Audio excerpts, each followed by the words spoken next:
अगर आप रोज थके हुए रहते हैं, बिना वजह इरिटेट हो जाते हैं और घर आकर भी दिमाग शांत नहीं होता, तो हो सकता है समस्या आप में नहीं, आपके घर के माहौल में हो। जापान में एक साइलेंट वार्निंग मानी जाती है। वहां कहा जाता है, गलत घर धीरे धीरे इंसान को अंदर से तोड़ देता है।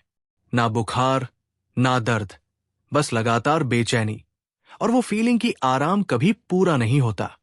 सबसे डरावनी बात यह है कि ज्यादातर लोग इसका कारण कभी समझ ही नहीं पाते। जापान में घर सिर्फ रहने की जगह नहीं होता, घर आपके दिमाग पर हर दिन असर डालता है। अगर घर अस्त व्यस्त है तो दिमाग भी भारी रहेगा। अगर घर बिखरा हुआ है तो शांति बाहर ही रह जाती है। यही वजह है कि जापानी घर बाहर से बेहद सिंपल दिखते हैं, लेकिन अंदर से स्ट्रेस कंट्रोल सिस्टम की तरह काम करते हैं। जापान में घर को लेकर सबसे पहला और सबसे मुश्किल नियम होता है, कम चीजें।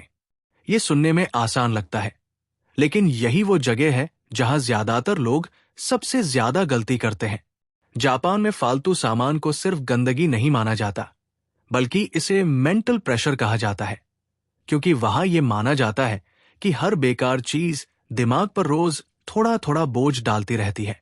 हमारे यहां अक्सर चीजें इसलिए संभाल कर रखी जाती है क्योंकि कभी काम आ जाएंगी, लेकिन जापान में चीजों को रखने का फैसला एक ही सवाल से शुरू होता है, क्या ये चीज आज मेरे जीवन को बेहतर बना रही है?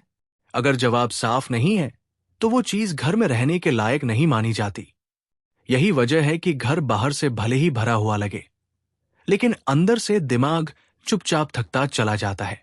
आपको सब कुछ एक दिन में हटाने की जरूरत नहीं है, बस धीरे धीरे शुरुआत कीजिए।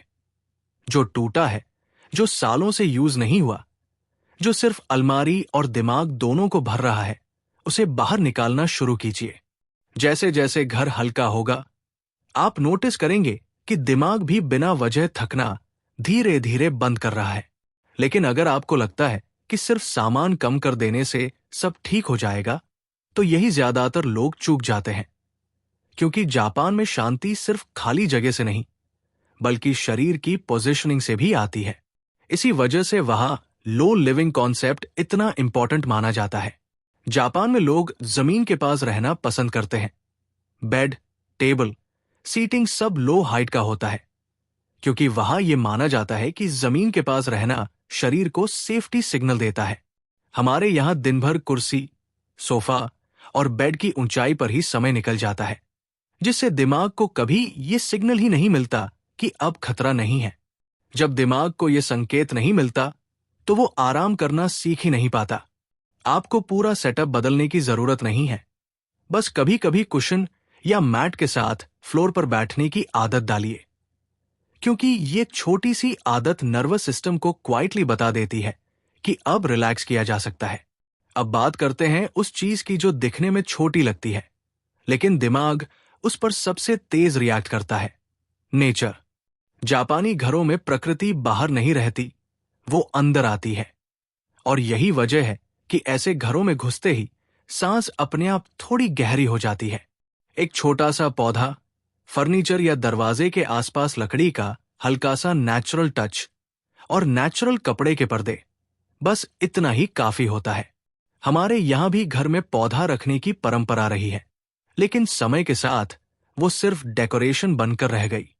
जापान में इसे मेंटल बैलेंस का हिस्सा माना जाता है, क्योंकि ग्रीनरी दिमाग को बिना बोले ये एहसास दिलाती है कि सब कुछ कंट्रोल में है।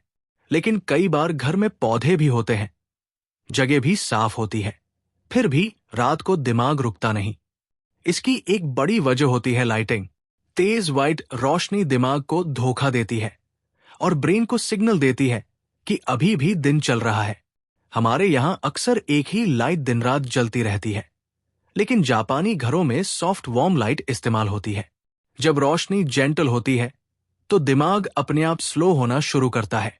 अगर आपको रात में भी रेस्ट महसूस नहीं होता, तो बहुत संभव है कि वजह फर्नीचर नहीं, बल्कि लाइटिंग हो। अब एंट्रेंस की बात करते हैं, क्योंकि जापान में माना जाता है कि घर वहीं से शुरू होता है। वहां एंट्रेंस को गेंकन कहा जाता है और इसे सबसे ज्यादा रिस्पेक्ट दी जाती है। यहां शूज बाहर रहते हैं, और अंदर सिर्फ साफ एनर्जी लाई जाती है। हमारे यहां भी कई घरों में शूज बाहर रहते हैं, लेकिन एंट्रेंस पर अक्सर सामान जमा हो जाता है। जापानी मानते हैं कि जैसे आप घर में एंटर करते हैं, वैसे ही आपका मूड घर में बस जाता है, और अगर एंट्रेंस बिखरा हुआ है तो शांति अंदर नहीं आ पाती। और आखिर में वो चीज जिसे सबसे ज्यादा इग्नोर किया जाता है, साइलेंस। जापानी घरों में हर समय बैकग्राउंड नॉइज नहीं होती, टीवी हमेशा चालू नहीं रहता, और मोबाइल की आवाज कंट्रोल में रहती है।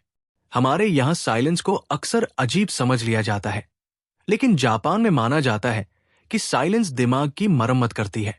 रोज कुछ देर बिना आवाज के रहना घर को भी और आपको भी धीरे धीरे ठीक करता है। अगर आपको जापानीज लाइफस्टाइल और वेलनेस की ऐसी गहरी लेकिन प्रैक्टिकल बातें पसंद आती हैं, तो इस सफर में हमारे साथ जुड़े रहिए।